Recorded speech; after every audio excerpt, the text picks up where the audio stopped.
Rabbi Shlomo Luria, the Maharshal, one from the Gedolei HaPoskim in the 1500s, born in Lita and nifter in Poland, Lublin, called the Yerushalayim of Poland. He was contemporary with the Bes Yosef and the Ramah, and between his great Talmidim is Rabbi Yehoshua Pollack Katz, the Mechaber of Prisha and Drisha on the Tur, and the Sefer Me'iras Einayim, the Sma, on Shulchan Aruch. Also the Kliyokor, Rab Shlomo Ephraim Milinchitz, Rab Chaim Betzalel, the brother of Maharshal mi Prague, Rab Eliyahu Baal Shem Tov of Helem, the Baal Masas Binyamin, and the Mate Moshe, Rab Moshe Mat, and the famous Rabbi Yeshayahu Halevi Horowitz, Baal Hashelo HaKodosh.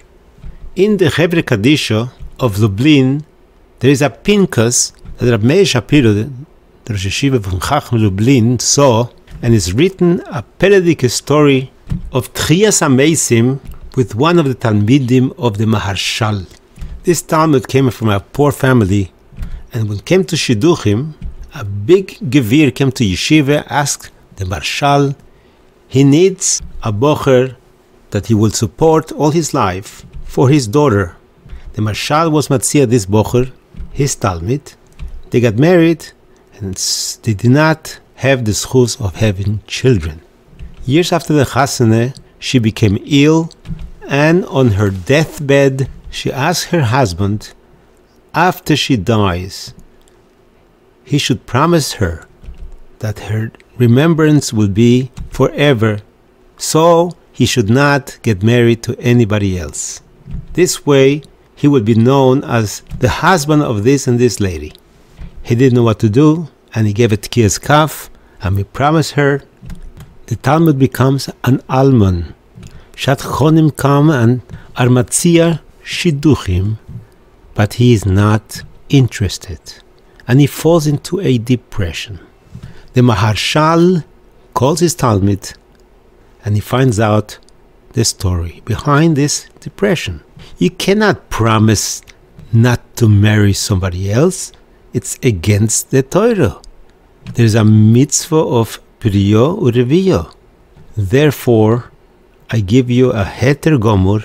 You are allowed to listen to shidduchim and get on with your life. Get married. He started to listen to shidduchim, but shortly he fell ill and he was nifter. When Maharshal heard that his Talmud was nifter, right after listening to the shidduchim, he understood that this is a maise bezdin shel mailo. He fasted, he wrote a tshuva, and he told the Hever Kadisha to put him in tachrichim into the kever, but do not cover up the kever, leave it open. And a letter should be given into the hands of the nifter with his tshuva and saying to bezdin shel mailo that his decree, the Maharshal, is goizer that should bring back the neshama from his Talmud. He did not do anything wrong. The promise was not a promise. At night, the nifter got up from the kever and he walked with tachrichim to the city.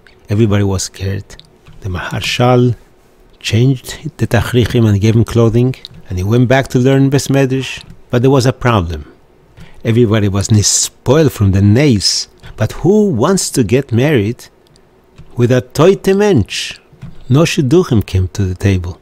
The Maharshal decreed to the Sarshel Shikha, nobody should remember that this young man was nifter, and shidduchim came back, and he became a chosen again. This story was written in the Pinkas from the Hebrew Kaddish of Lublin, and Rab Meir Shapiro was made. Somebody told me that they listened to a shir from Rab Shmuel Wazner. He had paskened a shaila that Rabbi Elishev did not want to be involved in it. It was a question whether the mother should go or whether the baby should go. And Mekubal said not to be mapil, and the doctor says, yeah, to be mapil. It's not going to be good. Rabbi Elishev did not want to be involved in the shaila, and he sent the shaila to Rav Wazner. He should be metapel with the shaila. Rav Wazner paskened that the mother should be saved and the baby should go.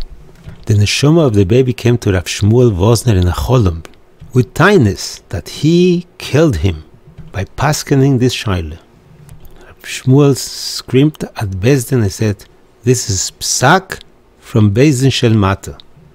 They made a bris on the baby and they gave a name and they were koive him.